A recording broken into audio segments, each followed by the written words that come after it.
This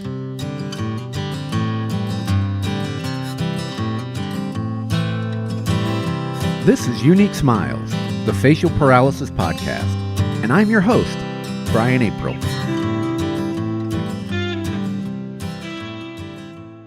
Welcome to the Unique Smiles Podcast. My name is Brian Apprille.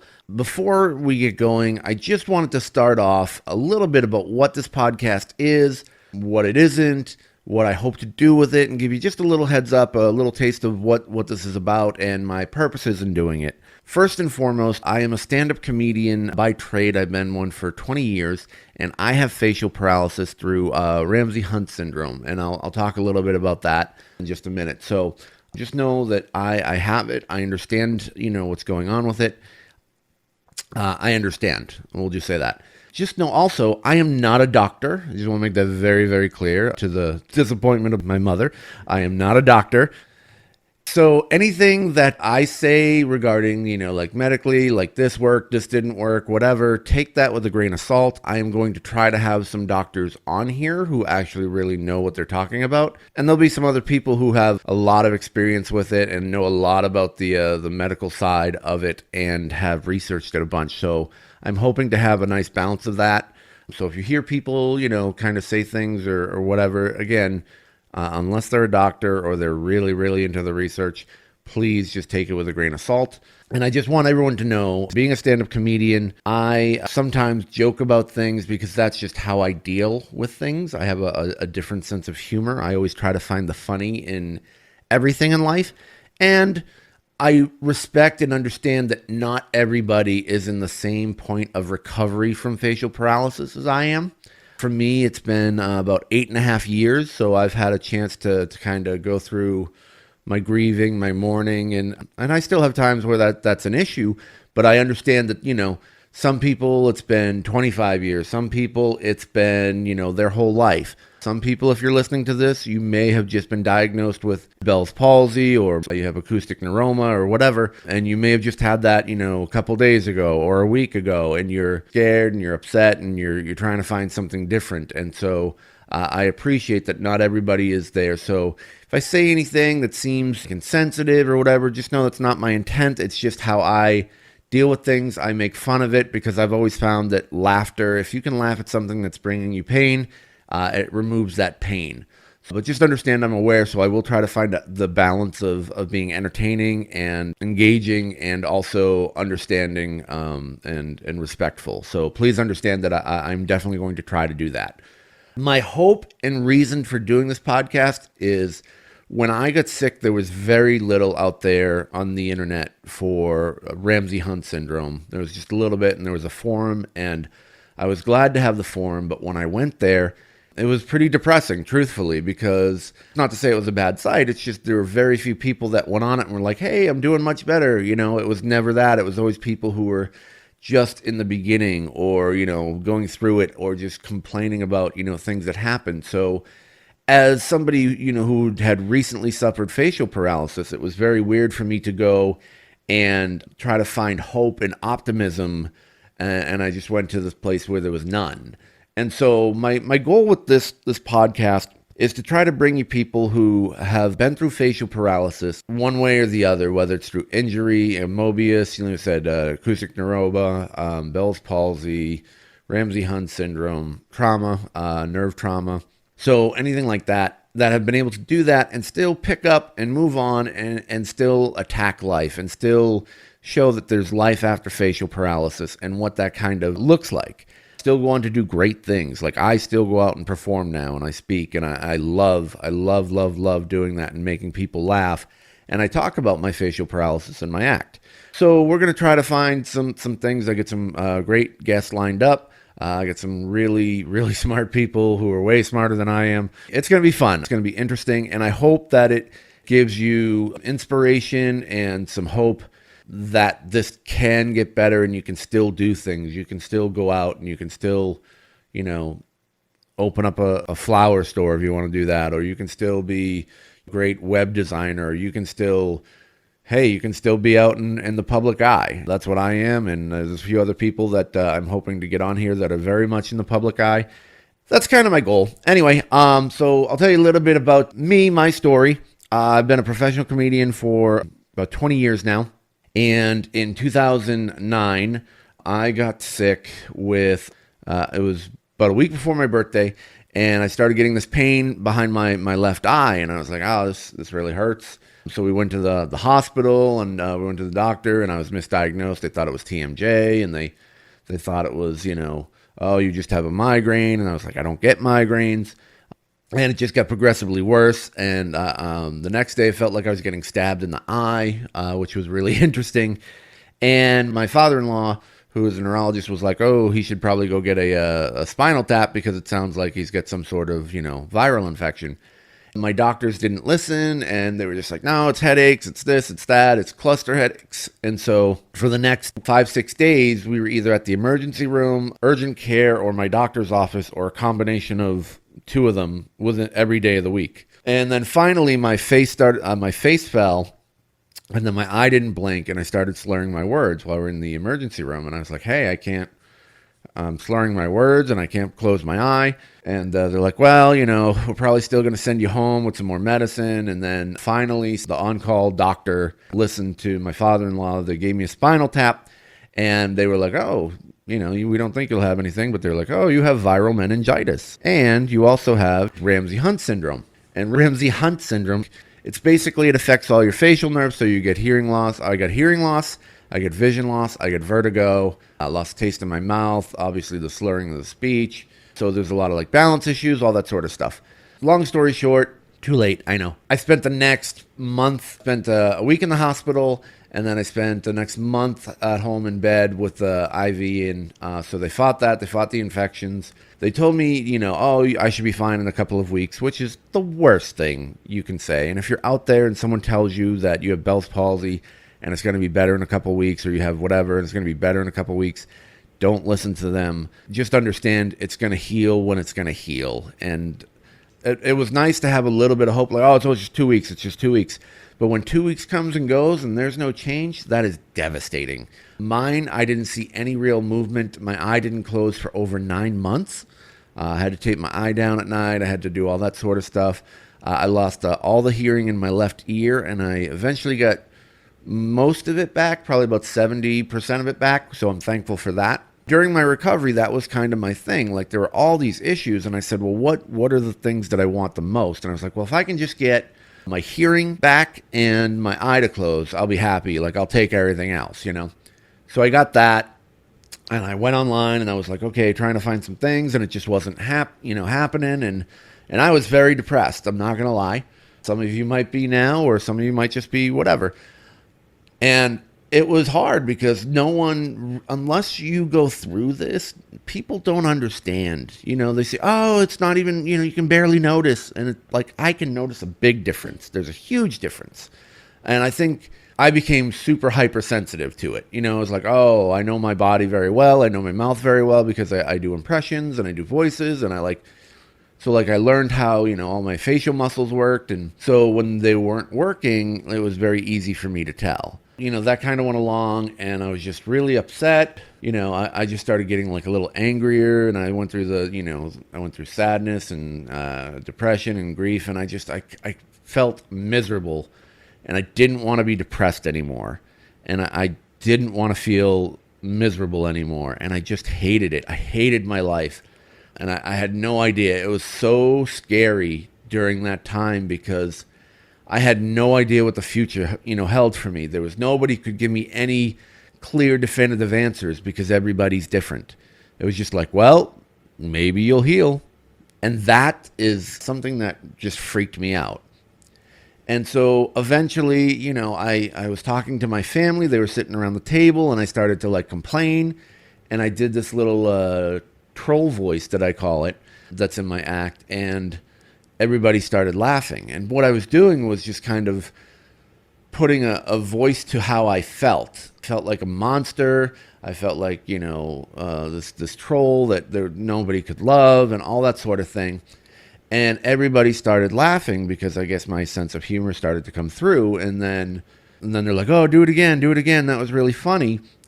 And so then the comedian side of me started to kick in, and I was like, well, how can I tweak it a little bit to make it funnier? And then I was like, okay, that's actually kind of funny. And then I started to like make fun of myself. I originally did it as a way to like attack myself, just to be angry and just attack the illness at what I had become. And then like it just started for me, like everyone started laughing, and that made them comfortable, and that started to like make me comfortable with it, and it started to take away some of the pain that I had. And so I was still afraid to like go outside. I was still afraid to like be social, like how am I going to go back on stage? But I knew like eventually I'm going to have to go back on stage and make fun of it. Like I just have to, in order for my life to continue and to go on, because I was miserable. And so, you know, I started to stream some videos online of me. I was playing video games at the time, and I was like, well, I'll just do this as a test. And, you know, because people on the internet are just ruthless with their comments, you know, because they're anonymous, so they'll bash you. And what I found was really interesting was I really wasn't getting bashed, and I wasn't really getting made fun of. I had people who said, like, did you have a stroke? Do you have Bell's palsy? Or, you know, like, what's wrong with your face? But it wasn't in a mean-spirited way. It was just people who were curious. Maybe they knew somebody. Their uncle had Bell's palsy or something like that. Mine wasn't Bell's palsy, but, you know, they were just curious. And I found the person that said the most negative things was me. You know, the self-talk that I gave myself was far worse and far meaner than anything that anybody online has ever said to me or anybody in person has ever said to me. Nobody can touch that compared to what I said about myself. I learned that I have to like be kind to myself, and that's my advice if you're dealing with this right now, is just be kind to yourself.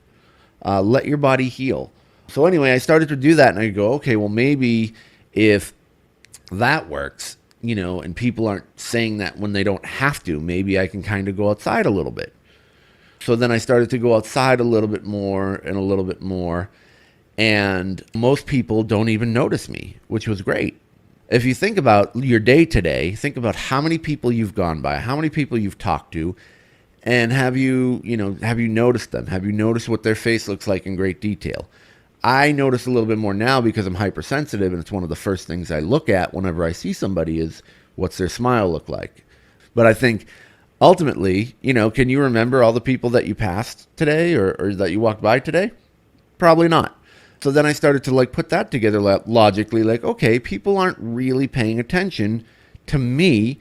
They're just kind of stuck in their own little world trying to live their life. I was like, okay, so if the mean people aren't going to say anything and people don't really care, then I can start to go back outside and live a little bit more. And so that kind of got me into like, okay, I got to get back on stage and I got to perform. And that was really scary for me. And I had been performing forever since, you know, at that point. And to just get up and talk about it and be in a dark room with the spotlight right on my face is just like, okay, here we go. And I developed Kinesis, which this is the only, you know, thing. If you don't know what Kinesis is, it's a when my nerves rewired, when they healed, they rewired incorrectly. So now I have involuntary movement with certain things. So if I make a circle with my lips, my eye will close. Or if I smile really wide, my eye will close, and my neck will pull, and that sort of thing. That's Kinesis. So it's involuntary movement. People have, you know, they chew and they get tears, or there's so many different things. Or they'll blink their eyes and their smile, you know, their mouth will pull. So I had that, and I was just like, well, okay, let's do it. So I got back out, and I started slowly, small little places, just telling my little jokes, just to make fun of myself. People started to laugh, and I was afraid. I didn't know if people would laugh or not. And it's really more, I'm not making fun of people who have it. I'm making fun of me and what I felt like. It was my experience. And so people could kind of relate a little bit because we all have insecurities. It's just ours, you can see. You know, some people struggle with addiction, or they struggle with their what they think they look like because of their hair or their weight or whatever. And you can't tell because it's all on the inside. Ours is right out in front. So you just kind of go, all right. And so, you know, I learned to start to talk about it. And the more that I talked about it, just getting the words out and not holding on to all those feelings of anxiety and feelings of shame and disappointment because my life is over or whatever, it started to lighten up. And so that's kind of, what my whole thing is just get out there, get the words out. If you go to therapy, do that. Find a support group. I'm part of a great group here in Southern California. I'm lucky there's 3 support groups that I can go to, one in San Diego, one in Orange County, and one in Los Angeles. So I'm very, very fortunate that I can be a part of that. So yeah, check that out. See what you can do to get out there and just get it off your chest. And so then I continued to do things. I auditioned for TV shows, which I knew I would never get. And it was just a matter of I have to do this. And now it's interesting, these years later, as I've gotten more comfortable with it, my story about facial paralysis and Ramsay Hunt Syndrome has made me much more of a unique individual and performer. And I actually get more attention from television shows and things that I audition for because I have a story and people genuinely want to know. And when I talk about it on stage, it's really interesting. Everyone will be laughing, and then I start talking about Ramsay Hunt Syndrome, and the place goes dead quiet, and you can just hear a pin drop. And I always found that really interesting.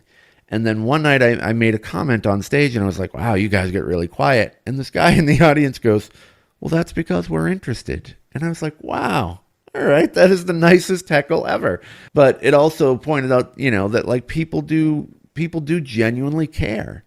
And I think when people would stop and stare at me, or when they see somebody, if you have it and people look at you, I think it's not oh, what a monster. They're not thinking that. They're oh, I wonder what's wrong. And for me, I always felt uncomfortable around people who were in wheelchairs because I was just oh, that would be awful. I wouldn't want my life to be like that. And then I started to learn. I made some friends with people who were wheelchairs, and it was oh, they're comfortable. So if they're comfortable with it, I can be comfortable with it, and they can just be who they are.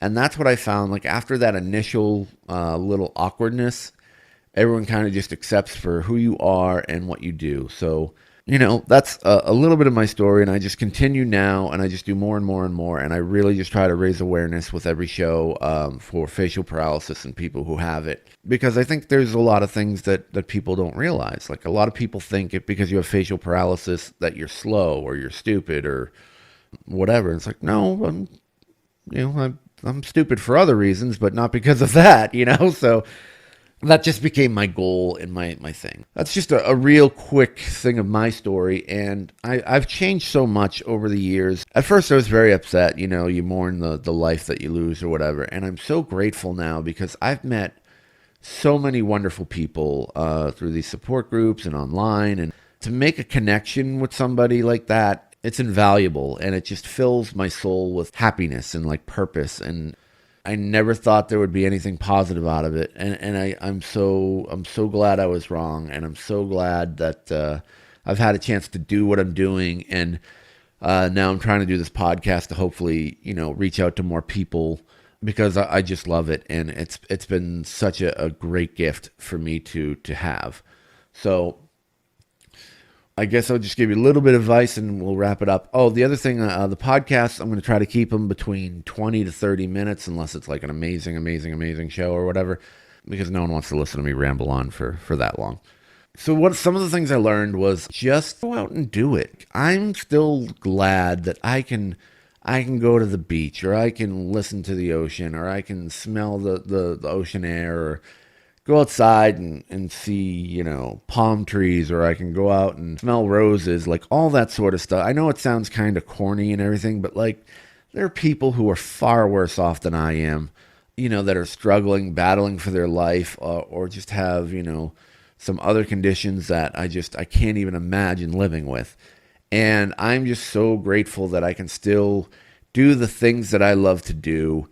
There's an 8-second window when someone first meets you where they're trying to gather all the information in. And so they notice your face or whatever. Maybe they don't, but who cares? Just get out there and do what you want to do. Be the person that you are. Be a good person. And that's what people are going to know. That's what people are going to see. I stopped taking pictures for a long time, like probably a lot of you, because I hated the way I looked and my smile was terrible. And I tried to do the turn to the side and make a face or whatever. And I stopped taking pictures with my family, with my friends, with my wife. And then I was like, that's not fair, because when they see a picture of me, they don't see the facial paralysis. They see, my mom sees her son. They see, they'll see whoever you are. If you have kids, they see their mom. They see their dad. They see whoever you are, the brother, the sister, the friend. They see that and they think about the time, oh, that was awesome when we were in France. That was such a great trip. They don't sit there and go, oh, look at the face. Look at how the eye is squinting. Like, they don't do that. We do that because we are so critical on ourselves. But I got to tell you, I did that before I had facial paralysis. So nothing really changed for me in regards to that. So now I don't mind taking pictures at all. I know that there's a face that I can do that is kind of like a goofy face that's fun. I know that there's a face that's just kind of like a resting one that I can do. And other than that, I really don't care. If they catch me in a candid, photo where I don't look very attractive, hey, here's a little test. Turn on the news or any TV show and just randomly pause it when someone's talking. And they're going to have a weird face. And that's what a picture is. And it could be the nicest looking, person on TV. And you pause it and they're going to look weird. So try that and you'll see what I mean. So just, don't be afraid of pictures. Don't be afraid of, living your life and going out and experiencing things. Get to the point where it's okay for you to go out and have a good time again. Where you can go out and do what you want to do. Because I was just miserable, just sitting there by myself, just not doing anything. And I was just trapped in my house and it was killing me. And I would rather go out and do something than sit in the house and just live that life. That's not what I wanted. So get out there, take pictures, and the more you do it, the better you'll be. And just go for it. Live life, have fun, and that's really, those are the main points that I have. We only have so much time on this planet, and I just want to do everything I can to have fun and enjoy my life. So I hope you do too. And we're going to have some stories of some amazing, amazing stories on this podcast. And I really hope you'll listen and you'll subscribe and you'll be inspired. You can write in questions if you have any questions, or if I have certain guests coming in, you can do that. I believe the website that we have is uniquesmiles.podbean.com. And the email address is uniquesmilespodcast@gmail.com. So if you have any questions or comments, please feel free to write in. Let me know that you like it. Let me know you didn't like it. I want to try to make it as interactive as I can. And I want to make it so it's about things that you want to hear about. So if you have ideas for shows or people that you want to hear from, please let me know. And I will do everything in my power to try to make it happen. And that's about it for now, guys. So I hope you enjoy it. Please listen, please subscribe, all that sort of stuff. And just be kind to yourself. Let your body rest if you're going through it right now. If you're struggling, get out and talk to somebody. Talk to a friend, talk to a therapist, find a support group. There's stuff online, facialparalysisfoundation.org. They have online support group meetings. They're absolutely amazing. They're wonderful. And I wouldn't have even come around if it wasn't for them. I did a survey. I'll tell you this really quickly and we'll wrap it up. I did a survey for somebody who I'm actually going to have on the podcast. They were looking for people with facial paralysis. And so I did it and we did an interview and all that sort of stuff. And then she said, hey, do you know there's this support group in Orange County? And I was like, no, I had no idea. And so it was run by the Facial Paralysis and Bell's Palsy Foundation. And then I went into a room and I spoke, and I was around, 15 people who all had facial paralysis, and all from different causes. And it was amazing. It was amazing how quickly you get a sense of like community and understanding and okay, and having a place where you can actually share. So I encourage you to look out Find some online support groups. Find a local support group. If you know that there's somewhat of a community of people who have it, create a support group. That's what we did in San Diego. We started our own. So get out there and do what you need to do to get it off your chest, to be around others, to lift each other up, to support each other. But just get back out there and live your life, Let your body heal. Do everything you need to do medically. And find whatever it is, if you have balance issues or whatever, find what your new life is and still go out and enjoy the heck out of it. So anyway, that's it for me for now. And I hope you had a good time. I hope you enjoy this coming up. And just be well and take care of yourself. And we'll get rolling really soon. Thank you so much for listening.